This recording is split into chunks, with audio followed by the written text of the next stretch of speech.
Hello everyone, welcome to CRP academy. CRP একাডেমিতে আমি পবন সাহা, তোমাদের ম্যাথ ও রিজনিং এর মেন্টর। আরো একবার রাত 8টার ইটু ক্লাসে সকলকে স্বাগত জানাই।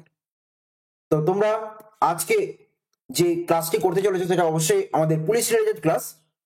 আগামী দিনের পুলিশ পরীক্ষাগুলোর জন্য তোমরা যারা যারা প্রিপারেশন নিচ্ছ, যারা যারা মনে করেছো যে না পুলিশ এক্সামসকে টার্গেট করে আমরা এগোবো, তো ডেফিনেটলি তোমরা আমাদের সিআরপি একাডেমিতে paid batch courses, GK, math, reasoning, English সমস্ত সাবজেক্টগুলোই তোমরা কি হচ্ছে অধ্যায় ভিত্তিক এবং অবশ্যই এমসিকিউ ক্লাস সমেত তোমরা কিন্তু পার্টিকুলার এই কোর্সে করে নিতে পারবে।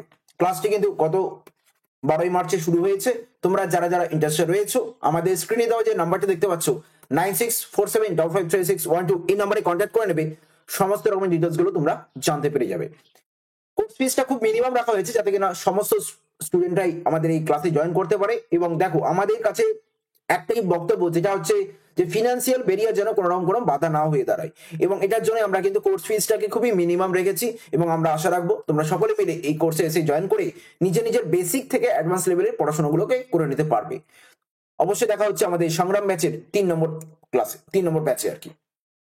তো যাই হোক, শুরু করা যাক আমাদের কলকাতা পুলিশ এবং ওয়েস্ট বেঙ্গল পুলিশের প্র্যাকটিস সেট নাম্বার 7 নম্বর প্র্যাকটিস সেটে তোমাদের সকলকে স্বাগত জানাই। তোমাদেরকে বারবার করে বলা হচ্ছে যে সমস্ত কোয়েশ্চেন্স গুলো দেওয়া হবে সেই কোয়েশ্চেন্স গুলো আনসার্স তোমরা এ বি সি ডি তে আনসার্স গুলো করার চেষ্টা করবে, এবং চেষ্টা করবে এটাও যে দেখবে তোমরা আলটিমেটলি ক্লাসের শেষে কে কত পাচ্ছ। তাহলে চলো শুরু করা যাক আজকে আমাদের প্রথম কোয়েশ্চেন। দেখা যাচ্ছে যে দুটি সংখ্যার সমষ্টি 528 এবং তাদের গসাগু রয়েছে 33। তাহলে সংখ্যা দুটি কত রকমের হতে পারে? সংখ্যা দুটি কত রকমের হতে পারে? আমরা এখানে দুটো জিনিস ধরবো, একটা হচ্ছে এ এবং বি, এবং তারা কি হচ্ছে কো প্রাইম নাম্বার।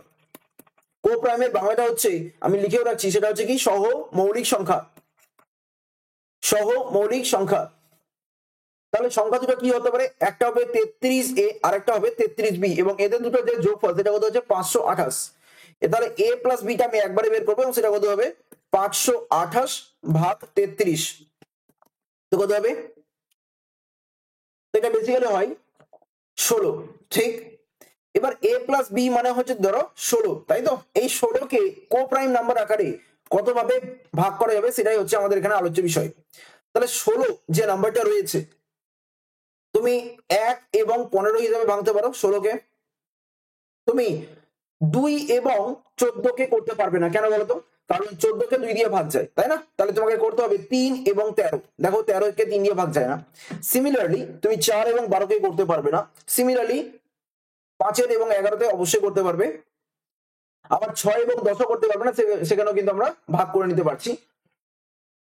তারপরে আসছে তোমার বেসিক্যালি 7 এবং অবশ্যই আসবে কত 9।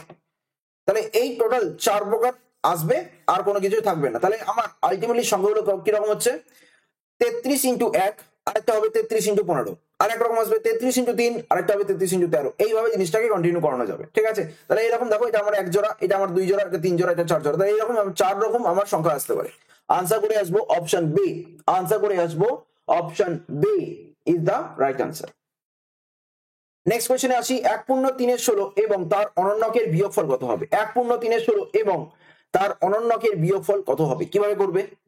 দেখো 16 একে 16 3 19 16, এটা হলো আমাদের মিশ্র ভগ্নাংশ। আর তার অনন্যক হবে অবশ্যই 16 19, ঠিক? এবং এটাকে আমরা যদি এলসিএম করি, 16 আর 19 এর এলসিএম হয় আমাদের 16 গুণিত 19, দ্যাট ইজ ইকুয়াল টু 304। এবং এই 304 দেখো একমাত্র একটা জায়গাতে রয়েছে, তাহলে আমরা অ্যান্সার করে দেবো option B is the right answer. Answer করে দেবো option B is the right answer. বা কোনাগুনি গুণ করে দাও, 19 ইন্টু 19 কত হবে? 19 স্কোয়ার মাইনাস 16 স্কোয়ার, তো 361 মাইনাস 16 স্কোয়ার মানে 256। ক্যালকুলেশন করে দেখবে, সো আলটিমেটলি 105 আছে, আর দুদিকে 304 থাকলোই, তাহলে আলটিমেটলি অ্যান্সার হয়ে গেল 105/304। ওকে, আনসার করে আসো অপশন বি, এখানকার যেটা রয়েছে 105/304। নেক্সট কোশ্চেনে দেখো, একটা সরল দেওয়া রয়েছে, বড় বড় কোশ্চেন রয়েছে, দেখে মনে হবে কত না বিশাল বড় কোশ্চেন, কিন্তু আলটিমেটলি কোনো কোশ্চেনের কিছুই নেই। তোমরা এটা দেখতেই পাচ্ছ যে 225 কে রুট ওভার করলে হয় 15, আর এই 15কে 154 সঙ্গে যোগ করে দিলে হয় 169। এই 169কে রুট ওভার করলে, এই 169কে রুট ওভার করলে কত হয় 13। সেই 13কে এখানে যোগ করে দাও, তাহলে কত হবে 121। 121কে রুট ওভার করলে কত হয় 11। এই 11কে এখানে যোগ করে দাও 36। 36 কে রুট ওভার করলে কত হয় 6, 6 কে যোগ করে দাও কেন 16, 16 কে রুট ওভার করে কত হয় 4। আনসার করে দেবে অপশন সি। এইভাবে কিন্তু স্টেপ বাই স্টেপ এগোতে থাকবে, ঠিক আছে। ছোটবেলার মতো প্রত্যেকটা লাইন লিখে রাখা লিখে করার কিন্তু কোনো মানে হয় না, ঠিক আছে না। একদম বেসিক ভাবে আমরা ডান দিক থেকে যেখান থেকে ক্যালকুলেশন করতে হবে সেইভাবে আমরা করে এগিয়ে যাবো, ঠিক আছে। নেক্সট কোশ্চেনে আসি। দেখো এখানে কি রয়েছে, 4 নম্বরে একটা কোশ্চেন রয়েছে, A B C D E পরপর 5টি বিজোড় সংখ্যার গড় কত আছে। পরপর 5টি বিজোড় সংখ্যার গড় কত আছে, কিভাবে করা যাবে। দেখো এখানে আমরা নর্মাল সেন্সে যদি বলি যে যদি এটা পরপর 5টি সংখ্যা রয়েছে এবং বিজোড় সংখ্যায় রয়েছে, তাহলে আমরা কি হবো, মাঝখানের সংখ্যাটা কি হবে, সি হবে, এবং সেটাই হয়ে গেল কি অ্যাভারেজ, ঠিক এটাই চেয়েছে। এবং দেখো এখানে কিন্তু আমার সি দিয়ে আনসার নেই, আমার আনসার আছে এ বা এ বি সি ডি দিয়ে বা এইভাবে যে দিয়ে রয়েছে। তাহলে সি মানেটা কি, ধরো আমার যদি এটা বিজোড় সংখ্যা হয় তাহলে এ মানে তো একটা হলো, পরের বিজোড়টা কত হবে a প্লাস 2, পরের বিজোড়টা কত হবে a প্লাস 4। এবং ভালো করে দেখো তোমার বি মানে হচ্ছে, দেখো আমার এ মানে তো এ লিখে দিলাম, বি মানে হচ্ছে a প্লাস 2, সি মানে হচ্ছে a প্লাস 4, আবার ডি মানে হচ্ছে আমার a প্লাস 7, এইভাবে এগোতে থাকবে, সরি a প্লাস 6, এইভাবে এগোতে থাকবে। কিন্তু আমার এখানে সি যেহেতু আনসার অলরেডি বেরিয়ে গেছে, তাহলে আমার আলটিমেট আনসার কত হবে a plus 4, that is option D is the right answer. That is option D is the right answer. Okay, next কোশ্চেনে মুভ করি। এখানে দেখো কি বলেছে, পরপর 3টি 3-এর গুণিতকের সমষ্টি 72 যদি হয়, পরপর 3টি গুণিতকের সমষ্টি যদি 72 হয়, তাহলে সর্ববৃহৎ সংখ্যাটি কত হবে। তাহলে সর্ববৃহৎ সংখ্যাটি কত হবে, কিভাবে বের করবে। এখানে যেহেতু সমষ্টি রয়েছে 72, তাহলে আমি অ্যাভারেজ তো অবশ্যই বের করতে পারবো, সেটা কত হচ্ছে 72/3, দ্যাট ইজ ইকুয়াল টু 24। 72/3 কত হলো, অ্যাভারেজ হয়ে গেল আমার 24। ক্লিয়ার। এবার এই 3টে সংখ্যার কি হচ্ছে, পরপর সংখ্যাগুলো রয়েছে, তাহলে একটু ভালো করে দেখো যে 3টে তো সংখ্যা, এবার যদি অ্যাভারেজ আমার 24 হয়, তাহলে মাঝখানে সংখ্যাটা অ্যাভারেজ হয়। আর পরপর 3-এর গুণিতক, তাহলে 24-এর পরের গুণিতক 3-এর গুণিতক কত হবে 27।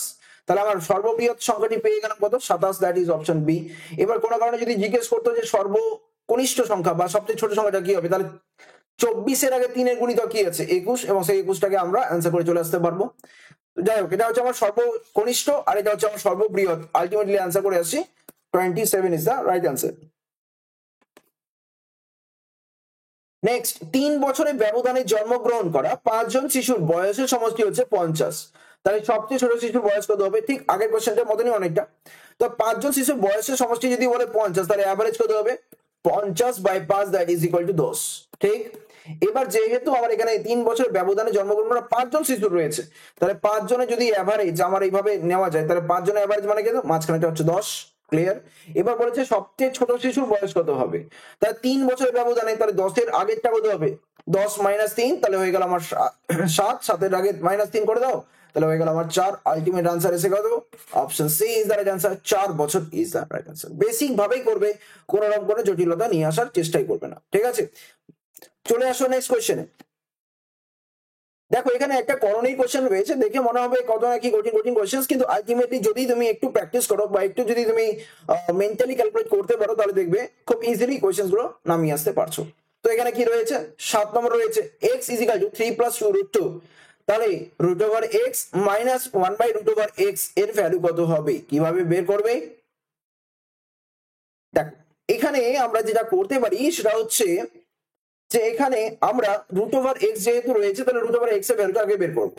তাহলে এখানে x কে √x করা মানে তার √ করা বা স্কয়ার রুট করা। তাহলে এখানে দেখো 3 রয়েছে আর এখানে দেখো 2 রয়েছে, তাহলে এখানে 2 × 1 হিসেবে নেওয়া যায়, আর এখানে দেখো 2 + 1 হিসেবে নেওয়া যায়। তাহলে আলটিমেটলি দেখো আমার ব্যাপারটা কি রকম আসবে, √2 এর হোল স্কয়ার প্লাস 1 এর হোল স্কয়ার প্লাস 2 × √2 × 1। ঠিক। তাহলে দেখো এখানে 2 আছে, 1 আছে, 3 আসে গেল, তারপর এখানে দেখো 2√2 আছে, কোনো অসুবিধা নেই। তাহলে ব্যাপারটা কি আসলো, √2 + 1 এর হোল স্কয়ার, এটা গেল x এর ভ্যালু, √2 + 1 এর ভ্যালু, √2 + 1 এর হোল স্কয়ার হচ্ছে x এর ভ্যালু। তাহলে √x কত হবে, হোল স্কয়ারটাকে ক্যান্সেল আউট করে দাও, তাহলে হয়ে গেল √2 + 1, √2 + 1। এইবার এইবার একটু ভালো করে দেখো যে এখানে √2 + 1 √x এর ভ্যালু বসালাম, আর মাইনাস 1/√x, 1/√x মানে কি 1/√2 + 1। এবার একটু ভালো করে বুঝবে যে যেহেতু 1/√2 + 1 আছে, তো সেটা বেসিক্যালি আর কিছুই নয়, আমাদের minus root two plus one এসে যাবে, এখানে এখানে প্লাস ওয়ানে আছে, এখানেও প্লাস ওয়ান করে দিলাম, জাস্ট মাইনাসটাকে রেখে দিলাম, আর এখানে রুট টু প্লাস ওয়ান হয়ে গেল, তাহলে রুট টু ক্যান্সেল আউট হয়ে গিয়ে এক একে কত আসলো, 2 এসে গেল আনসার। তো বুদ্ধি করে যদি করা যায় কোনো রকম কোনো অসুবিধেই হবে না, কোনো রকম কোনো অসুবিধেই হবে না। দেখো এখানে আমি এই পোর্শনটাকে একটু আর একটু আলাদাভাবে দেখিয়ে দিচ্ছি যাতে কারো কোনো রকম কোনো সমস্যা না হয়। মনে রাখবে যে রুট ওভার এক্স যদি রুট টু প্লাস ওয়ান হয় তাহলে 1/রুট ওভার এক্স হয়, বেসিক্যালি এটার অনুবন্ধীকরণী, that is root two minus one. এবার দেখো এখানে 1/রুট এক্স তো রুট টু মাইনাস ওয়ান আছে, কিন্তু তার আগে দেখো একটা মাইনাস রয়েছে না, তাহলে আলটিমেটলি জিনিসটা কিরকম হবে, root two plus one minus, মানে এর আগের লাইনটাই হবে এরকম, minus root two minus one. এবার দেখো রুট টু প্লাস ওয়ান তো হলোই, মাইনাস রুট টু আর বেসিক্যালি এর আগের লাইনটা, তাহলে মাইনাস রুট টু আর মাইনাস মাইনাসে কি হলো, প্লাস ওয়ান এসে গেল, আমি এটাই একবারই করেছিলাম আর কিছুই না, রুট টু ক্যান্সেল আউট হয়ে গেল, পড়ে থাকলো এক আর এক, তাহলে আলটিমেটলি আনসার কত হলো 2। That is option A is the right answer, that is option A is the right answer. Next কোয়েশ্চনে চলে আসি। 800 সঙ্গে সর্বনিম্ন কত যোগ করলে সংখ্যাটি একটি পূর্ণ বর্গ সংখ্যা হবে? 800 সঙ্গে সর্বনিম্ন কত যোগ করলে সংখ্যাটি একটি পূর্ণ বর্গ সংখ্যা হবে, কিভাবে বের করবে? তো দেখো এখানে যেহেতু যোগ করার কন্ডিশন চলে আসছে, মানে গুণ করা বললে ব্যাপারটা অন্যরকম হতো, তাহলে যেটা আমরা করব সেটা হচ্ছে কিছুই নয়, 800 কে আমরা কি করব, ফ্যাক্টরাইজেশন করব। কিন্তু এত কিছু করার দরকারই হবে না, যদি আমি একটা ছোট্ট জিনিস, আচ্ছা এখানে 800 নয়, এটা ডেফিনেটলি 1800 হবে। হ্যাঁ, এখানে ডেফিনেটলি এই কোশ্চেনটা আমি বোধহয় কালকেও একটা করে না, সেম জিনিসই ভুল ছিল। হ্যাঁ, 1800টা হবে, 1800, এটা কোশ্চেনটা একটু মানে থেকে গেছে, বেসিক্যালি কোনো ইয়ে হয়নি। 18 সঙ্গে কত যোগ করলে, 1800 সঙ্গে কত যোগ করলে, তো দেখো 43 এর হোল স্কয়ারটা কত হয়, 43 ইন্টু 43 কত হবে, 3 3 9, আর 3 4 12 24 4 হলো 2, হাতে হলো 2, 4 4 16 2 18, দেখো 1849 এসে যাচ্ছে। তাহলে 18 সঙ্গে কত যোগ করবো, 49 যোগ করবো, তাহলে কি আমার 1849 হবে, যেটা কিনা বেসিক্যালি 43 স্কয়ার এসে গেল, আলটিমেটলি আনসার এসে গেল option B is the right answer. Next কোশ্চেনে আসো। দুইজন প্রার্থীর একটি নির্বাচনে মোট 68টি ভোট বৈধ অবৈধ ঘোষণা করা হয়েছে। বিজয়ী প্রার্থী 52% ভোট অর্জন করেন এবং 98 ভোটে জয়ী হন, তাহলে মোট ভোটের সংখ্যা কত হবে? তাহলে মোট ভোটের সংখ্যা কত হবে, কিভাবে বের করবে?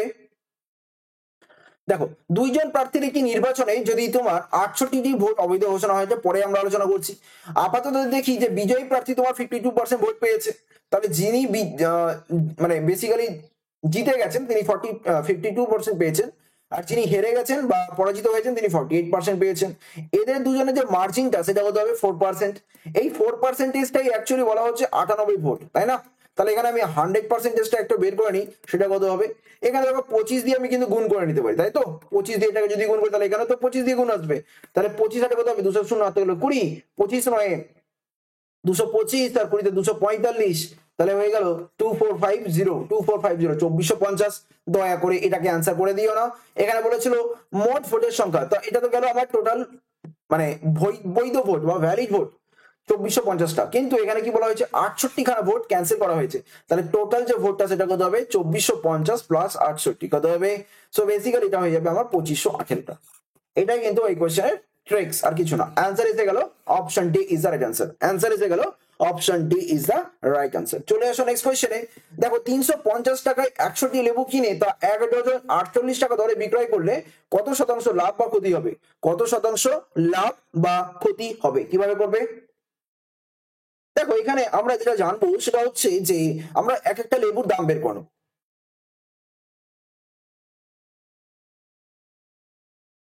আমরা একটা লেবুর যদি দাম বের করি, তাহলে ধরো 350 টাকা, তো তাহলে এখানে দেখো 100টি লেবুর দাম হচ্ছে তোমার 350 টাকা, এটা কিন্তু কিনেছে মানে কি কস্ট প্রাইস, তাহলে আমার একটা লেবুর দাম কত হচ্ছে 350/100, দ্যাট ইজ ইকুয়াল টু 3 টাকা 50 পয়সা।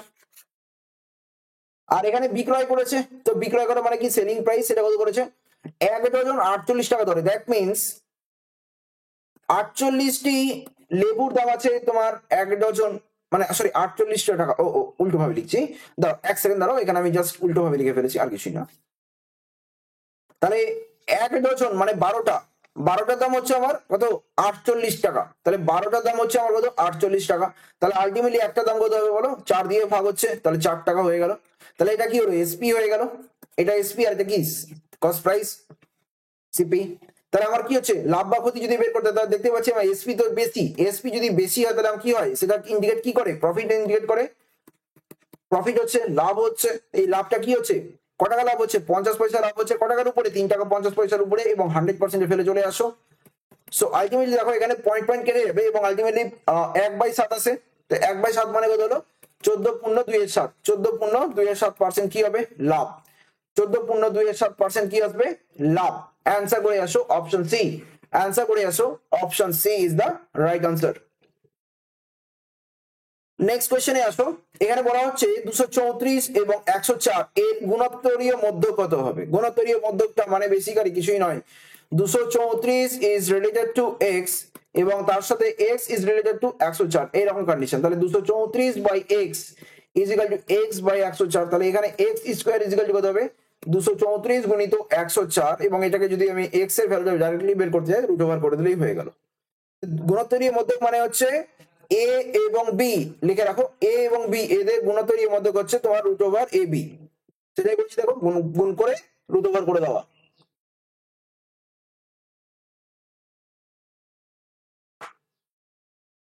তো দেখো এখানে আমরা কি করব, এখানে আমরা দেখতেই পাচ্ছি যে বেসিক্যালি আর কিছুই নয়, এটা আমরা 234 কে যদি লিখি 234, তো তাহলে দাঁড়াও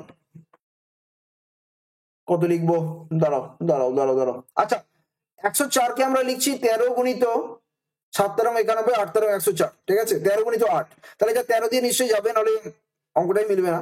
তো বেসিক্যালি 13 দিয়ে করলে দেখো 104 আসে, 104 মানে 13 গুণিত 8 আসে, তাই না, কি তাহলে 13 দিয়ে কাটলাম 1, আর ওদিকে 10, 104, তা 13 দিয়ে 8, 9 ইন্টু 2 18, ব্যাস।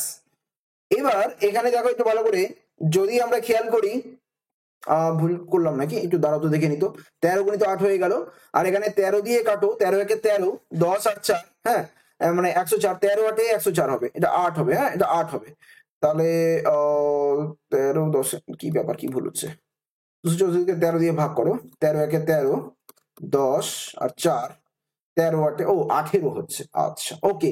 তো 13 ইন্টু 8 না করে 13 ইন্টু 18 করতে হবে, তাহলে এখানে একটা কাজ করো, 13 গুণিত 8 করে দাও, ঠিক আছে, 13 গুণিত 8 করে দাও। এই 8 কে না এইভাবে লিখো, 4 গুণিত 2 লিখো, তাহলেই তো হয়ে যাবে। কেন লিখছি ভালো করে বলো তো, তাহলে আমাদের এখানে আনসারটা কত হবে, 13 গুণিত 18, 18 বলেছি, কি করছি, 18 সরি এক্সট্রিমলি সরি, 18 হবে। তো 18 মানে 9 গুণিত 2 করবো, 4 গুণিত, আমি খালি স্টেপ জাম্প করার জন্য এটা করছি, 9 গুণিত 2 হবে, মানে 18 আসছে, তো এই 18 কে আমি 9 গুণিত 2 লিখলাম, আর ওদিকে 13 গুণিত 8 আছে। এবার এটাকে যদি রুট ওভার করতে যাই তাহলে কত হচ্ছে, 13টা বাইরে বেরিয়ে আসলো, 9টা বেরিয়ে আসলে কত আসবে, 3 আসবে, আর ওদিকে তোমার 8 আর 2 কত হবে, 16, 16 কে রুট ওভার করলে কত হবে, 4 আসবে। তাহলে 13 গুণিত 12 কত হবে, 156, 13 গুণিত 12 করলে কত হবে, 156, ঠিক আছে। তাহলে অ্যান্সার করে আসো 156, অ্যান্সার করে আসো 156, 13 ইন্টু 12 ইজ ইকুয়াল টু কত হলো, 156, 156 is the right answer. Next কোয়েশ্চনে মুভ করো।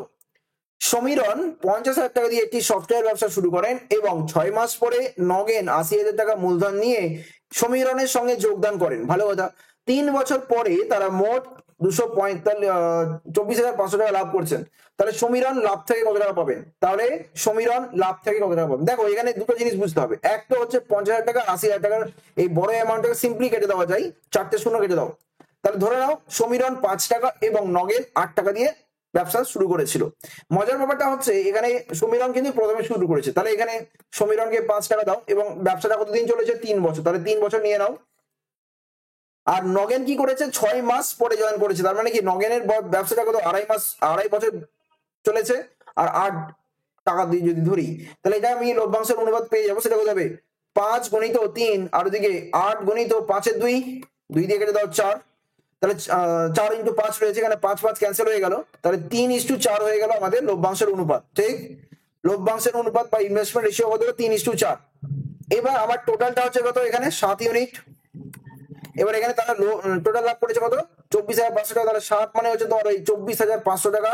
কি চেয়েছে সমীরণ, সমীরণ মানে প্রথমের জন, তাহলে হচ্ছে 3 সমান কত হবে, 7 এর সঙ্গে গুণ করে, 7 3 21, 3 আর 5 5 35, 0 0, তাহলে 35 দিয়ে গুণ করে দাও 3500 দিয়ে, তাহলে 35 দিন 105 হয়, আর ওদিকে দুটো শূন্য, তাহলে হয়ে গেল আমার 10,500 টাকা। কোথায় গেল?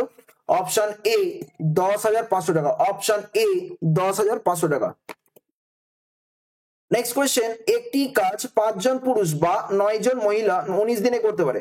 3 জন পুরুষ এবং 6 জন মহিলা কাজটি কতদিনে সম্পন্ন করবে? Basic question. এখানে বা যেহেতু রয়েছে এটাকে ধরে নেবে ইকুয়াল টু, আর এখানে এবং রয়েছে সেই জন্য ধরে নেবে যোগ। তাহলে এখানে 5 জন পুরুষ মানে মেল ইজ ইকুয়াল টু হয়ে গেল 9 জন মহিলা বা উইমেন।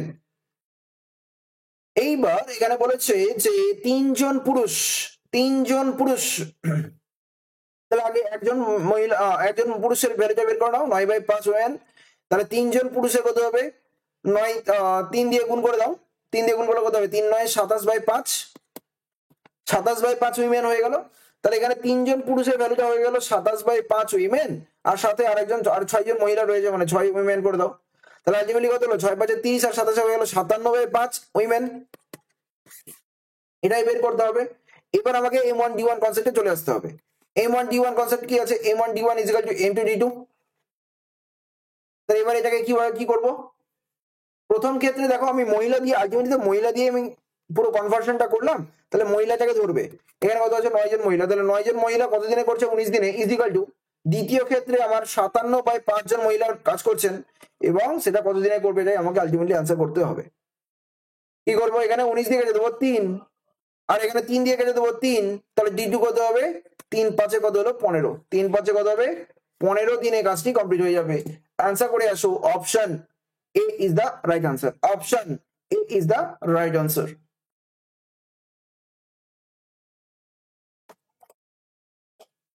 নেক্সট, রঘু এটি কাজ 20 দিনে করতে পারে।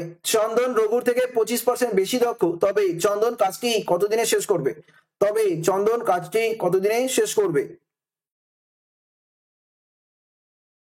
তাহলে দেখো, রঘু একটি কাজ 20 দিনে করতে পারে। রঘু রয়েছে, চন্দন রয়েছে, বলছে রঘুর থেকে 25% বেশি দক্ষ কে? চন্দন। তাহলে রঘুকে 100 ধরো, চন্দনকে 125 ধরো। 25 দিয়ে কাটো 4, 25 দিয়ে কাটো 5, মানে চন্দন 5 ইউনিট কাজ করলে রঘু করছে 4 ইউনিট। এবার বলছে যে রঘু কাজটি 20 দিনে করতে পারে। বাই দ্য ওয়ে, এটা কিন্তু কি হচ্ছে? আমার এফিসিয়েন্সি রেশিও। তাহলে আমার এখানে কি দিয়েছে? দিন সংখ্যা দিয়েছে, মানে টাইম দিয়ে দিয়েছে। টাইম রেশিওটা বের করে নেবো, 5:4 উল্টে যাবে। তাহলে এখানে রঘু হচ্ছে 20 দিনে, তাহলে রঘু যদি 20 দিন হয় তাহলে 5 সমান 20, তাহলে 4 সমান কত হবে? এটাই তো জানতে চেয়েছে, তাই না? চন্দন কাজটি কত দিনে করবে? তো এখানে দেখো তুমি 4 গুণ করছো, তাহলে এখানে তো তুমি 4 গুণ করে দেবে, আলটিমেটলি আনসার করে দেবে 16 দিনে। কোথায় গেল? Option C. কোথায় গেল? Option C is the right answer. একদম বেসিক কোয়েশ্চেন, জাস্ট দেখা মাত্রই আনসার গুলো করে আসতে হবে। বেসিক কোয়েশ্চেন, কিন্তু দেখা মাত্রই আনসার করে আসতে হবে। নেক্সট কোয়েশ্চেন, একটি দ্রুতগামী ট্রেন গড়ে 100 কিলোমিটার প্রতি ঘন্টা গতিতে ভ্রমণ করে এবং প্রতি 75 কিলোমিটার পর পর 3 মিনিটের জন্য থামছে, তবে ট্রেনটির 600 কিলোমিটার যেতে মোট কত সময় লাগবে? কিভাবে করা যাবে? দেখো, এখানে আমরা যেটা করবো সেটা হচ্ছে যে টোটাল আমার ডিস্টেন্স কত? 600 কিলোমিটার, 100 কিলোমিটার করে যাচ্ছি, তাহলে টাইমটা কত নিচ্ছে? 6 ঘন্টা। দয়া করে এটা আবার অ্যান্সার করে দিও না, ভুল হবে। কি বলেছে এখানে? 75 কিলোমিটার অন্তর অন্তর 3 মিনিটের জন্য থামছে। তাহলে একটু দেখে নেবো যে আমার এখানে স্টপেজের সংখ্যা কত, স্টপেজ কত হবে? স্টপেজ কটা স্টপেজ আছে? তোমার 600 কিলোমিটারে 75 কিলোমিটার অন্তর অন্তর একটা করে রয়েছে, কিন্তু আমার একটা ওভারল্যাপিং আছে। মানে কি? প্রথমটাকে যদি বাদ দিই তাহলে লাস্টের টাকা ধরতে হবে, বা লাস্টের টাকা বাদ দিলে প্রথমটাকে ধরতে হবে। এই হচ্ছে কন্ডিশন, দুটোর মধ্যে যে কোনো একটাকে ধরতেই হবে। তাহলে সেই জন্য -1 করা। তাহলে 600/75 মানে কি হলো? 600/75 মানে কত হলো? 8। 8 - 1 কত হলো? 7। মানে আলটিমেটলি 7 বার থামবে। এবার 7 বারে কয় মিনিট করে থামছে? 3 মিনিট করে থামছে, তাহলে আলটিমেটলি 21 মিনিট থামছে। তাহলে টাইমটা কত লাগছে? তার টাইম লাগছে, টাইম ইজ ইকুয়াল টু 6 ঘন্টা প্লাস 21 মিনিট। আলটিমেটলি আনসার হয়ে গেল option B is the right answer. 6 ঘন্টা 25 মিনিট। বেসিক কোয়েশ্চেন্স, কিন্তু ওই যে বললাম এই যে -1 করাটা, এটাই হচ্ছে এই কোয়েশ্চেনের আসল জায়গা। ঠিক আছে? -1টা অনেকেই করবে না, ভাববে 600 কিলোমিটারের মধ্যে 75 কিলোমিটার অন্তর অন্তর গেলে কি আর হবে। কিন্তু 75 কিলোমিটার মানে কি? দেখো, সাপোজ একটা বেসিক জায়গাটা বুঝলেই বুঝে যেতে পারবে, আর কোনো অসুবিধা না। যখনই দেখবে এরকম বড় বড় ক্যালকুলেশনের জায়গায় অসুবিধা হচ্ছে বা কি হচ্ছে না হচ্ছে বুঝতে পারছো না, তাহলে এটা কাজ করবে, বেসিক ভাবে ধরার চেষ্টা করবে। কিরকম দেখিয়ে দিচ্ছি। ধরো তোমার কাছে 150 কিলোমিটার রয়েছে, 150 কিলোমিটার একটা জার্নি রয়েছে, ঠিক আছে, 150। 75 কিলোমিটার অন্তর অন্তর যদি তোমার মানে থামে, তাহলে কয়বার থামছে ভালো করে ভেবে দেখো তো। তুমি এখানে দেখছো 75, এখানে দেখছো 75, তোমার 150 কিলোমিটার কভার হয়ে গেল, কিন্তু সে কতবার থেমেছে? সে যদি এখান থেকে স্টার্ট করে তাহলে এখানে কি একটা থামছে আর এখানে একটা থামছে, বা উল্টো হয় যদি বলে এখানে থামছে আর এখানে থামছে, আর এটা তো থামছেই না। মানে লাস্টের বা আগের যে কোনো একটাকে আমাকে কাউন্টিংটা করে নিতে হবে, ঠিক আছে। বা এই 150 কিলোমিটার মধ্যে 75 কিলোমিটার কয়বার আছে? 2বার, তার 2বারই একটু থামবে, কারণ কি 75 কিলোমিটারই অন্তত থামছে, তো সেম কন্ডিশন এখানে। ওকে, চলো এখানে কি আছে, এক ব্যক্তি স্রোতের অনুকূলে নৌকায় ঘন্টায় 10 কিলোমিটার বেগে স্থানে যাচ্ছে এবং ঘন্টায় 6 কিলোমিটার বেগে স্রোতের প্রতিকূলে যাত্রারম্ভ স্থানে ফিরে আসবে, তাহলে যাতায়াতের গড়গতি বেগ কত হবে? দেখো এটা একটা বেসিক কোয়েশ্চেন, মনে হবে যে বোট অ্যান্ড স্ট্রিমের অঙ্ক, কিন্তু ভালো করে দেখলে বোঝা যাবে যে এটা কিছুই নয়। ধরো 10 কিলোমিটার পার আওয়ার বেগে যাচ্ছে আর রিটার্ন করছে কত, 6 কিলোমিটার পার আওয়ার বেগে। এবার সেটা স্রোতের অনুকূলে এবং স্রোতের প্রতিকূলের জন্য কি হয়েছে, সে স্পিডটা তার চেঞ্জ হয়েছে, এই তো হচ্ছে গল্প। কিন্তু আমার এখানে লাস্টে জানতে আবার কি চাইলো, এমন তো নয় যে বোটের স্পিড বা কারেন্টের স্পিড জানতে চেয়েছে, সেটা তো জানতে চেয়েছে আমার অ্যাভারেজ স্পিড। অ্যাভারেজ স্পিডের কন্ডিশনটা কি, যদি আমার ডিস্টেন্স আমার সেম হয়, স্পিড যদি ডিফারেন্ট হয়, তাহলে আমরা কি করি, 2xy বাই x প্লাস হয়, তাহলে 2 ইন্টু 10 ইন্টু 6 বাই 10 প্লাস 6। ওকে, তো সেটা কত হবে, 2 ইন্টু 10 ইন্টু 6 বাই 16। সিম্পলি কাটাকাটি করো এবং আনসার করে চলে আসো। 2 দিয়ে কেটে দাও 8, 2 দিয়ে কেটে দাও 4, 2 দিয়ে কেটে দাও 5, 2 দিয়ে কেটে দাও 2, 2 দিয়ে কেটে দাও 3, তাহলে 3 5 15 বাই 2, তা 15 বাই 2 মানে কত হলো, 7.5। 7.5 kilometre per hour. 7.5 kilometre per hour কোথায় আছে, অপশন এ তে রয়েছে। 7.5 কিলোমিটার পার আওয়ার কোথায় রয়েছে, অপশন এ তে রয়েছে। চলে আসো নেক্সট কোয়েশ্চেনে। আমি হয়তো নর্মাল ভাবে আজকে কোয়েশ্চেন গুলো করিয়ে দিচ্ছি, একটা কিন্তু জিনিস বুঝতে হবে যে তোমাদের কিন্তু রেগুলারিটি যদি মেনটেন থাকে, ক্লাসগুলো যদি নিয়মিত করতে থাকো, তাহলে দেখবে আর কোনো রকম কোনো সমস্যাই হচ্ছে না। রেগুলারিটি ইজ দ্য কি টু সাকসেস। এখানে বলেছে 10টি পেন্সিলের ক্রয় মূল্য 8টি পেন্সিলের বিক্রয় মূল্যের সমান, তাহলে শতকরা লাভ করতে হবে। এই টাইপের কোশ্চেন সে এক কাজ করবে, ক্রয় মূল্য মানে কি সিপি আর বিক্রয় মূল্য মানে কি এসপি, তাহলে 10 সিপি ইজ ইকাল টু হয়ে গেল 8 সিপি, সরি 8 এসপি হয়ে গেল। এবার সিপি বাই এসপি যে কোনো একটা কিছু বের করে নাও, সিপি বাই এসপি বা এসপি বাই সিপি যাই করো না কেন, আলটিমেটলি কি আসলো, 8 বাই 10 আসলো, 2 দিয়ে কেটে দাও 4, 2 দিয়ে কেটে দাও 5, মানে কি কস্ট প্রাইস কে তুমি 4 ধরে নাও আর সেলিং প্রাইস কে 5 ধরে নাও, তাহলে 4 টাকার উপরে 5 টাকায় কেনা মানে বিক্রয় করছি, তাহলে 1 টাকা লাভ করছি, এই 1 টাকা লাভ করছি ক টাকার উপরে, 4 টাকার উপরে কস্ট প্রাইসের উপরে। আলটিমেটলি আনসার করে আসো 25% লাভ হচ্ছে, 25% লাভ হচ্ছে বা প্রফিট হচ্ছে, ঠিক আছে। বেসিক ভাবে অ্যান্সার গুলো করে দেওয়া যেতেই পারে, কোনো অসুবিধা নেই। অ্যান্সার করে আসো, option D is the right answer. Next কোয়েশ্চেনে আসো। নেক্সট কোয়েশ্চেনে আসো, দেখো এখানে কি রয়েছে, কোন বিদ্যালয়ে বালক ও বালিকার সংখ্যার অনুপাত 2:3। যদি বালকের সংখ্যা 20% বৃদ্ধি পায় এবং বালিকার সংখ্যা 10% বৃদ্ধি পায়, তাহলে বালক বালিকার পরিবর্তিত সংখ্যার অনুপাত কত হবে? খুবই সহজ এবং সিম্পল ভাবে করতে হবে। এখানে বালক and girls and boys and girls রয়েছে, বয়েজ রয়েছে 2 এবং গার্লস রয়েছে 3। এখানে হিসেবের সুবিধার্থে তুমি একটা কাজ করো, সেটা হচ্ছে এখানে শূন্য একটা করে ধরে নাও, একটা করে ধরলেই যথেষ্ট। দেখো তোমার কি হয়েছে, বালকের সংখ্যা 20% বৃদ্ধি পেয়েছে, তাহলে 20% বৃদ্ধি পাওয়া মানে কি, 20% মানে হচ্ছে সেই সংখ্যার 5 ভাগের 1 ভাগ, আশা করি সকলে জানো। তাহলে 20% মানে হচ্ছে 4 বেড়ে যাবে, তাহলে হয়ে গেল আমার 24। আর এখানে 10% বেড়েছে মানে কি হলো, আমার 3 বেড়ে গেল, 10 দিয়ে ভাগ করো 3, তাহলে এখানে 33 এসে গেল। তাহলে এখানে বালক বালিকার পরিবর্তিত সংখ্যার অনুপাত কত হবে, তাহলে এখানে 24:33 মানে কত হবে, 3 দিয়ে কাটো 8, 3 দিয়ে কাটো 11, তাহলে আলটিমেট অ্যান্সার কত হলো 8:11। কোথায় গেল? আচ্ছা দেখো এখানে 8:11 কিন্তু আমি সাধারণত হয় রেশিও গুলো, বাট এখানে দেখো 24:33 রেখে দিয়েছে, তাহলে আমি ওটাকেই অ্যান্সার করতে বাধ্য হবো, তাহলে আমি ওটাকেই অ্যান্সার করতে বাধ্য হব। বাট আলটিমেটলি অ্যান্সার অ্যাকচুয়ালি হওয়া উচিত ছিল 8:11, যাই হোক ওরা ওইভাবে রেখেছে, তো এইভাবে আমাকে অ্যান্সারটা করতে হবে। নেক্সট, একটি বিভাজনে ভাজক ভাগফলের 10 গুণ এবং অবশিষ্টের 5 গুণ, যদি অবশিষ্ট 46 হয় তবে ভাজ্য কত হবে, তবে ভাজ্য কত হবে, কিভাবে বের করব? তাহলে এখানে হচ্ছে আমার কি ভাজক, আমরা ভাগের নিয়মটা দেখে নিই আগে। এটা কি হচ্ছে ভাজ্য, যাকে ভাগ করা হবে তাকে কি হয়, ভাজ্য বলা হয়।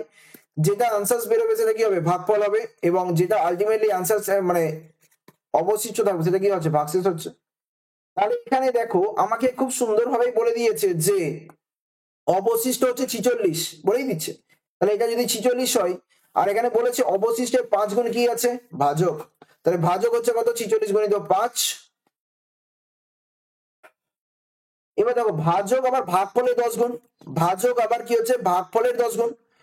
তাহলে 46 গুণিত 5/10 করে দেবো কি ভাগফল। এইভাবে ভাগে করলাম, মানে উল্টো ভাবে করলাম, কারণ ভাজক যদি তোমার 10 গুণ হয় তাহলে ভাগফল কত হবে, 46 গুণিত 5/10। কেন, কারণ একে যদি 10 দিয়ে গুণ করে 10 ক্যান্সেল আউট গিয়ে 46 গুণিত 5 পড়ে থাকে, সেটা হয়ে গেল ভাজক। তাহলে আলটিমেটলি ভাজ্য কত হবে এটা আমাকে বলতে বলেছে, ঠিক। দেখো এখানে কিছুই নয়, 46 গুণিত 5 করলে কত হয়, 5×4 = 20, আর ওদিকে 5×5 = 25, 250 থেকে 20 বাদ 230, নর্মালি গুণ করবে তাহলে হবে। আর এখানে 230/10 করলে কত হয় 23, আর এখানে 46। আমাদের ভাজ্যর একটা ফর্মুলা আছে, আশা করি সকলে জানো, সেটা কি ভাজক গণিত ভাগফল প্লাস ভাগশেষ, তাই তো। তাই যদি হয় তাহলে ভাজকটা কি হচ্ছে, তাহলে ভাজকটা কি হচ্ছে, ভাজক হচ্ছে আমার 230 গুণিত ভাগফল হচ্ছে আমার 23, আর ভাগশেষ হচ্ছে আমার 46। দেখো এখানে 23 আর এখানে 23 পাওয়া গেছে, 23 কত হয় 529, আর একটা শূন্য প্লাস 46 যোগ করে দাও। দেখো 90 এর সঙ্গে 46 যোগ করা মানে কি, মানে 53 এর সঙ্গে 36 যোগ করা, তাহলে 5336 হয়ে গেল আমাদের আলটিমেট আনসার। 5336 হয়ে গেল আলটিমেট আনসার। ক্যালকুলেশনের উপরে ডিপেন্ড করছে তুমি একটা কোয়েশ্চেন্সকে কত তাড়াতাড়ি নামাতে পারবে। নেক্সট কোয়েশ্চেন, ইনফ্যাক্ট দেখে নাও এখানে কি আছে, একটি আয়তক্ষেত্রের দৈর্ঘ্য তার প্রস্থের 3 গুণ, একটি আয়তক্ষেত্রের দৈর্ঘ্য তার প্রস্থের 3 গুণ। তাহলে একটা যদি প্রস্থ হয় 1 এবং তাহলে আয়তক্ষেত্রের দৈর্ঘ্যটা কত হবে 3, কর্ণের দৈর্ঘ্য বলেছে 8√10, কর্ণের দৈর্ঘ্যটা বলেছে 8√10, তাহলে আয়তক্ষেত্রের পরিসীমা কত হবে, তাহলে আয়তক্ষেত্রটির পরিসীমা কত হবে কিভাবে বের করা যাবে। দেখো এখানে আমরা যদি বেসিক ভাবে যদি করতে চাই তাহলে আমরা এটা জানবো যে যদি আমি নর্মাল সেন্সে করি, যদি আমি কর্ণটা বের করতে যাই সমকোণী ত্রিভুজের হিসেবে, তাহলে ট্রিপলেট নিয়ম অনুযায়ী করতে হবে। ট্রিপলেট তো পাওয়া যাবে না, বাট এখানে আমরা পিথাগোরাসের সূত্র অ্যাপ্লাই করব এবং সেখানে আমরা বলবো যে এই কর্ণটা হবে বেসিক্যালি, চলো লেখো একটু, কর্ণটা হবে আমার কত √1² + 3² কত হবে 9 আর 1 10, তাহলে √10 আসছে। আচ্ছা এবারে এটা তো হলো √10 ইউনিট, আমরা ইউনিট ধরে করছি, তাহলে √10 মানে হচ্ছে অ্যাকচুয়ালি কত 8√10, তাহলে 1 মানে কত হলো 8, 1 মানে কত হলো √10 তো ক্যান্সেল হয়ে গেল, তাহলে 1 মানে কত হলো 8, তাহলে এখানে আমি 8 গুণ করো, এখানেও আমি 8 গুণ করব, তাহলে আলটিমেটলি কত হলো 24/8। এই তো আয়তক্ষেত্র 24/8 কত হবে, আমার পরিসীমা চেয়েছে বাই দ্য ওয়ে, তাহলে 2 × দৈর্ঘ্য প্লাস প্রস্থ, তাহলে 24 + 8 কত হলো 32, 2 64 হয়ে গেল আমাদের আনসার। আনসার করে আসো অপশন সি, আনসার করে আসো অপশন, এখানে সি যেটা রয়েছে, ঠিক আছে। এইভাবে তোমরা কোয়েশ্চেন্স গুলোকে যদি ইজিলি শর্টকাট মানে করে নিতে পারো, মানে রেগুলারিটি মেনটেন করতে হবে। আর এই যে শর্টকাট গুলো যেগুলো বললাম, যেমন ধরো এই কর্ণের কোশ্চেনটাই, এই যে কত মানে সুন্দর করে ইউনিট ডিজিট ধরে কিন্তু আমরা করে নিতে পারলাম। ক্ষেত্রফল ধরলে অবশ্যই এক্স ধরে করতে হতো, তাহলে এক্স স্কোয়ারের একটা কনসেপ্ট থাকে, সেটা কিন্তু অনেকেই জাস্ট ভুলে যায়। তো সেই জন্য আমরা বলে থাকি ক্ষেত্রফলটাকে এক্স ধরে করে নেবে, আর যদি পরিসীমা বা কর্ণ জাতীয় থাকে তাহলে সেটাকে ইউনিট ধরে করে নেবে, কোনো অসুবিধাই হবে না। ক্লাসগুলোকে একটু নিয়মিত করো, আজকে আমরা এই 20টা কোশ্চেনই রেখেছি, রেগুলারলি করলে দেখবে আস্তে আস্তে ইমপ্রুভমেন্ট হচ্ছে। আর তোমরা যারা যারা মনে করছো যারা বেসিক থেকে অ্যাডভান্স লেভেল আস্তে আস্তে এগোবে, তো তোমরা অবশ্যই আগামী দিনের পুলিশ পরীক্ষাগুলোকে কেন্দ্র করে তোমরা যদি প্রিপারেশন নিতে চাও, আমাদের সিআরপি একাডেমি পেড ব্যাচ কোর্সে এসে ভর্তি হতে পারো। ক্লাসটা গতকালকে 12 মার্চে শুরু হয়েছে, সেখানে তোমরা অধ্যায়ভিত্তিক এবং এমসিকিউ ক্লাস সমস্ত কিছুই প্রত্যেকটা সাবজেক্টে ধরে ধরে পেয়ে যাবে। যারা যারা অ্যাডমিশন বা আমাদের এই কোর্স সম্বন্ধে ইন্টারেস্টেড রয়েছে তারা অবশ্যই আমাদের স্ক্রিনে দাও যে নাম্বারটা দেখতে পাচ্ছ 9647553612 এই নম্বরে কন্ট্যাক্ট করে নেবে, সমস্ত রকম ডিটেলস গুলো তোমরা জানতে পেরে যাবে। সিআরপি একাডেমির অফিসিয়াল টেলিগ্রাম চ্যানেলে যারা যারা এখনো পর্যন্ত জয়েন করেনি, অবশ্যই ফ্রি পিডিএফ থেকে শুরু করে বিষয়ভিত্তিক মক টেস্ট, সপ্তাহে current affairs, full mock test সমস্ত কিছু একসঙ্গে জানা যাচ্ছে। তোমরা কিন্তু অবশ্যই ওখানে জয়েন করতে পারো এবং কমেন্ট সেকশনে তোমরা আমাকে আজকে বলবে যে আজকে 20তে তোমরা কে কত পেয়েছো, এটা কিন্তু বলাটা খুব জরুরি। কমেন্ট সেকশনে তোমরা আজকে বলবে 20 থেকে তোমরা কে কত পেয়েছো। ক্লাসের সম্বন্ধে কোনো রকম কোনো ডাউট থাকলে সেটা অবশ্যই একবার রেকর্ড ভার্সনটা দেখে নিও, তারপরে যদি অসুবিধা মনে হয় আমাকে কমেন্ট সেকশনে জানাবে। এবং ওভারঅল তোমাদের এই ক্লাসটা কেমন লাগলো সেটা কিন্তু জানাতে একদম ভুলবে না। পার্টিকুলারলি কোনো আমাদের এই ক্লাস সম্বন্ধে কোনো সাজেশন থাকলেও সেটা কিন্তু জানাতে ভুলবে না বা হেজিটেট করবে না, কিন্তু সাজেশন জানাবে সেটা যেন ভদ্র ভাষায় যেন জানানো হয়। ক্লাস যদি ভালো লাগে লাইক এবং শেয়ারটা অবশ্যই করবে, লাইক শেয়ার করাটা খুবই জরুরি। এবং এট দ্য সেম টাইম আমাদের চ্যানেলকে সাবস্ক্রাইব করে নিও যদি তোমরা নতুন থেকে থাকো, এবং অবশ্যই বেল আইকনটাকে প্রেস করে নেবে, ঠিক আছে। রেগুলারিটি ইজ দ্য কি, এটাই হচ্ছে আমাদের ক্লাসের মোটো। রেগুলারলি জয়েন করে দেখবে আস্তে আস্তে ইমপ্রুভমেন্ট তোমরা বুঝতে পারছো। আর আমি পবন সাহা, তোমাদের ম্যাথ ও রিজনিং মেন্টর। প্রত্যেকদিন দুপুর 3টের সময় রিজনিং এর আমরা 30টা করে কোয়েশ্চেন্স করি, পুলিশের কোয়েশ্চেন্স, এবং অবশ্যই রাত 8টার সময় আমরা ম্যাথসেরও কিছু কোয়েশ্চেন্স করি, এবং সেখানেও 30টা কোয়েশ্চেনই করি, বাট আজকে হয়তো 20টা করলাম, বাট সেটা আলাদা কথা। বাট ম্যাথসেরও আমরা 30টা ওভারঅল করে থাকি, সেটাও কিন্তু পুলিশের এক্সাম। এই দুটো ক্লাসে তোমরা করবেই, এবং অ্যাট দ্য সেম টাইম তোমরা সকাল 7টার সময় একটা জিকে ক্লাস হয়, সেই জিকে ক্লাসটাকেও দায়িত্ব সহকারে শর্ট আউট করবে বা অ্যাটেন্ড করবে। ক্লাসগুলো রেগুলারলি করে দেখবে আস্তে আস্তে তোমরা সুন্দরভাবে তৈরি হয়ে আছো, এবং আগামী দিনে যে সমস্ত পুলিশগুলো পরীক্ষাগুলো আসছে সুন্দরভাবে কোয়ালিফাই করবে, এটাই আমাদের আশা রইল। আমি পবন শাহ আজকের মতো এখানে শেষ করছি। দেখা হচ্ছে আগামীকাল বেলা 3টার সময়। ততক্ষণ তোমরা ভালো থেকো, সুস্থ থেকো। All the best. Thank you so much. Thank you.